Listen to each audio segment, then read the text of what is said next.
आपका वोट, आपका फैसला और जनता का फैसला आ चुका है और जनता का फैसला भाजपा को तीसरी बार सत्ता में लाने का। बिल्कुल भाजपा हैट्रिक लगा रही है।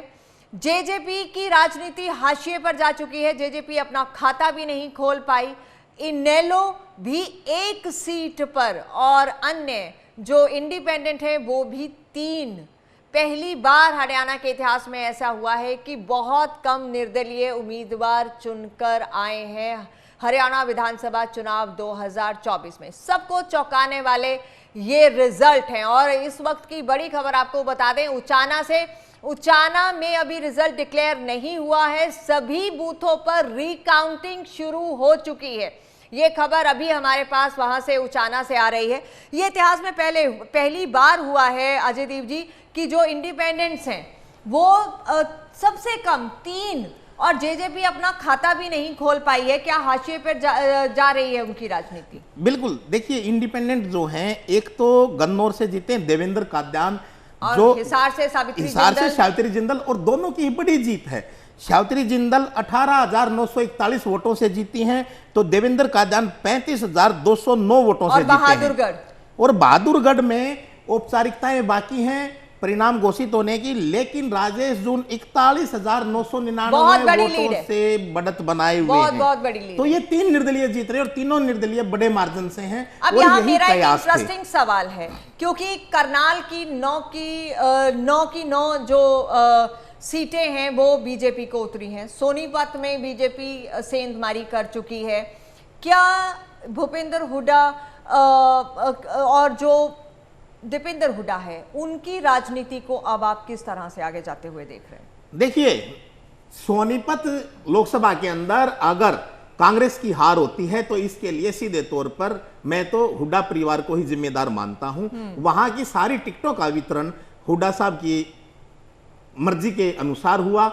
सोनीपत में अगर 9 विधानसभा सीटों की बात करें, सोनीपत लोकसभा में 9 आती हैं, तो उनमें सिर्फ बड़ौदा और गोहाना विधानसभा सीट से अरविंद शर्मा भी जीत चुके हैं। बिल्कुल, वो एमपी का इलेक्शन हार गए थे। बिल्कुल, रोहतक से एमपी का इलेक्शन हारे थे, लेकिन वो गोहाना सीट से जीत चुके हैं।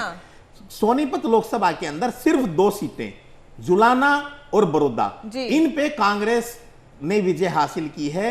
एक सीट पर गन्नौर से निर्दलीय जीते हैं। बाकी तमाम सीटें यानी कि 6 सीटें जिसमें सफीदों जींद जिले की शामिल हैं, बाकी राई, सोनीपत, गोहाना, खरखोदा, ये सोनीपत जिले की, यानी कि यहां भी 6 सीटें अगर भाजपा जीतती है तो ये सीधे सीधे भूपेंद्र सिंह हुड्डा की, दीपेंद्र सिंह हुड्डा की, उनकी ये हार है। ये कांग्रेस की नहीं, ये हुड्डा परिवार की व्यक्तिगत हार है। हाँ, बिकॉज इस बार अगर हम देखें तो 72 सीटें 90 में से भूपेंद्र सिंह हुड्डा के खाते में आई थी और वहां पर उन्होंने अपने हिसाब से उम्मीदवार उतारे थे, जिसको लेकर बहुत खींचतान भी हुई थी।